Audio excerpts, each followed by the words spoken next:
Here. All right, so when you think about the word commercial fur, you should be thinking flyback fur for commercial fur. And this is a really interesting thing. Almost all of the flyback breeds are considered commercial fur, with the exception of two. And Angel, you can correct me if I'm wrong about this one, but I researched and researched and researched, and um, Argent Brune is not on the commercial fur list. Should be. It is not in the standard. So unless that's a typo, and I did a little bit of search online, actually a whole lot. And That so, could be because they've only been recognized for 9 years, so it just may need to get updated. okay, and I did wonder about that with that breed. The other one, Jim, Dwarf Papillon, is absolutely not on the list. So, yeah, it's being. I don't think it is. I've never actually asked that one. I've only been in North Paps for 2 years, so I'm still learning them. So according to the standard, and I did also read that those two breeds might also have like a slightly different fur structure. So they're still considered normal, but maybe just a little different. So that may have something to do with it. Or maybe we can just talk to somebody at, like, you know. All of the Argents have the same structure to their fur. Okay, so they do. Okay, so we might be able to take that Argent off, and then maybe we can look up Dwarf Papillon. But according to our standard, they're not in there. So I'm like, okay, that's weird. But you can just think flyback fur is commercial fur, all right? So let's go to this next one here. All right, so the ARBA commercial fur standard says, the standard is designed to meet the demands for a class to provide competition among those breeds whose standard conforms closely to the requirements of, let me read that from the standard. That's the typo there. Requirements of fur normally used in the manufacture of fur garments or trim. Okay, so my computer doesn't like the word fur. It thinks every time I wrote it, it thinks I should change it to the word for. Sorry, y'all. All right. So the purpose of the commercial fur class, first let's go back. What does commercial mean? Commercial designates a rabbit that is bred to be sold for either its meat or its pelt. Okay. In order to meet the commercial fur standard, a rabbit's fur must meet industry standards for fur garments or fur trim, and that's what this statement here says. Okay, let's see. However, a rabbit entered in a commercial fur class does not have to meet the commercial meat class standards. So, like, this is a meat rabbit. You can look at this and tell, oh, this is a big commercial rabbit. But we have up on the list, let's go back to the list here. We got Polish, okay, 2 pounds. You're not necessarily going to eat Polish rabbits, you could, but they're not going to be sold like to a meat packing place, right? Because they're just 2 pounds. They're still considered a commercial fur, even though they're not a commercial meat rabbit. So don't be confused with that. In fact, like the Himalayans, even though they don't have a lot of meat on them, they're particularly used for fur because it mimics the look of an ermine, okay, and the size and shape of an ermine. So that's kind of cool. Let's see. So in a commercial meat class, you've got like your fryers and your roasters, your meat pins. Okay, those are only for your large commercial breeds. But like Californian, American, Palomino. But the commercial fur, can be any of those flyback breeds. It does not have to be a meat breed. Okay. All right. Commercial class rabbits are entered in 2 classes. You've got colored and white. Okay, so up here we've got, on the colored side, like you would enter a Dutch in a colored class.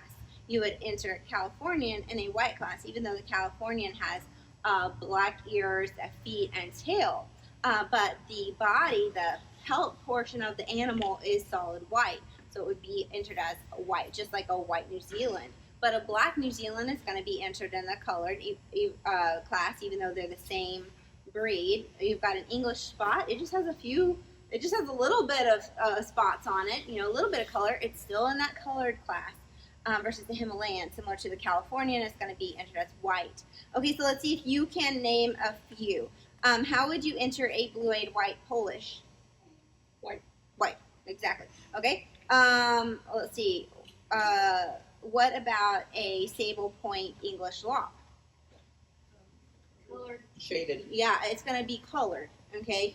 Even though it has points like the Californian, the pelt color is not a solid white. It's going to have that. It's just going to be a lighter shade than the points, the face and the ears and feet and tail. Okay. What about a blue checker giant? Colored, exactly. Even though it just has a few spots, it's still going to be in that colored class. Okay, it's got a whole lot of white on its body, but it's still colored because of the spots.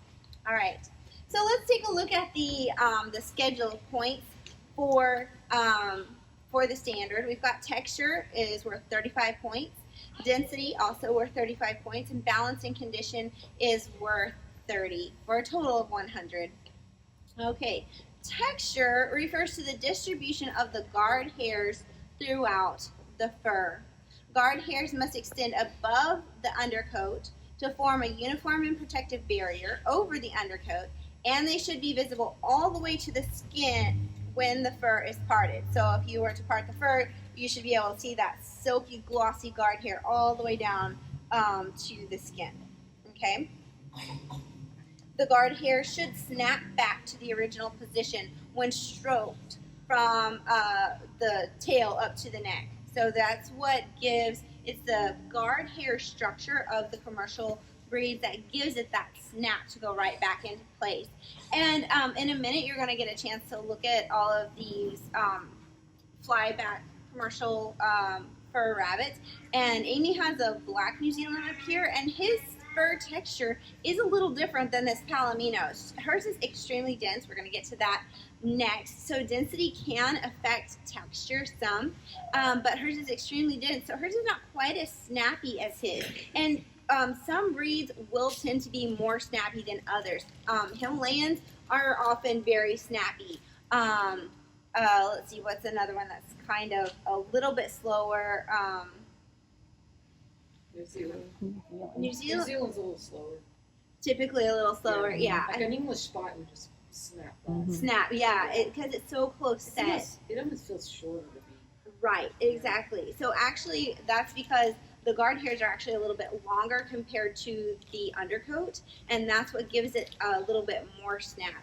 Another one that would have, I think, a little bit less snap, because again, we're going to get to density in just a second, would be a Havana. Even though it's a flyback, it's going to be a denser coat, and it's going to fly back just a hair slower than like a Himalayan or an English spot. Okay, so let's talk about density, because the density does affect that texture. Density is the number of individual hairs in 1 square inch of skin. Okay, so a commercial coat should be so dense that no skin shows when stroking the fur backwards over the back. So when you look at this Black American up here, you will see a little bit of skin showing. If you look at her, like, there is no skin. You cannot even see any skin. She's just so dense.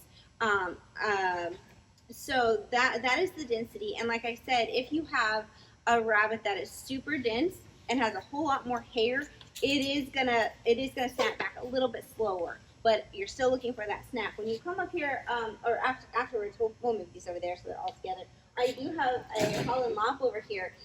You can take a look at it, because that's an example of a rollback. And you can see that it really has very few guard hairs compared to the commercial animals here. Very few guard hairs, and It's very fluffy, almost fly away, not fly back, but just kind of fly away. It has a mind of its own. So you will be able to see the difference there.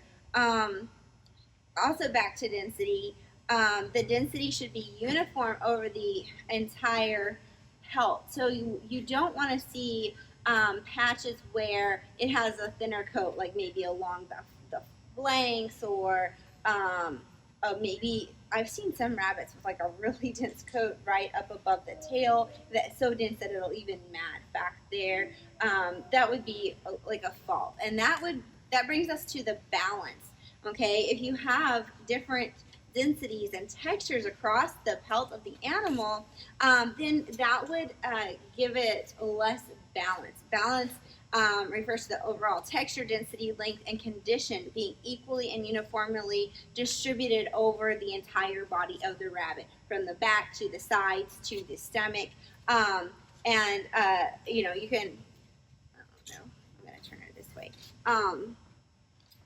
So you can see here the density and texture, and up here it's just the very same. Y'all can feel her. Come on.